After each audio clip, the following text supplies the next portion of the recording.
বিয়ের পর নারীরা হয় খুব অসহায়। তারা তাদের মনের দুঃখ কষ্টগুলো তাদের মা বাবা ভাই বোন কারো কাছে শেয়ার করতে পারে না, না পারে তার প্রিয় মানুষের কাছে বলতে, আর বললেও সে প্রিয় মানুষটা বুঝে না। নারীরা এত অসহায় যা পৃথিবীর বুকে আর কোথাও নেই।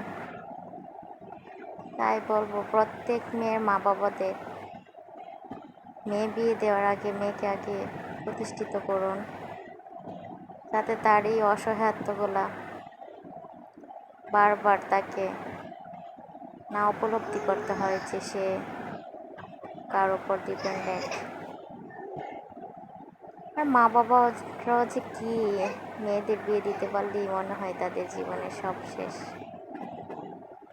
উদ্ধার হয়ে গেছে। আর বিয়ের পর সেই মেয়েটা তার শ্বশুরবাড়িতে কতটা অত্যাচার নির্যাতিত তা সেই মেয়েটাই বলতে পারবে। তাই মেয়েদেরকে আগে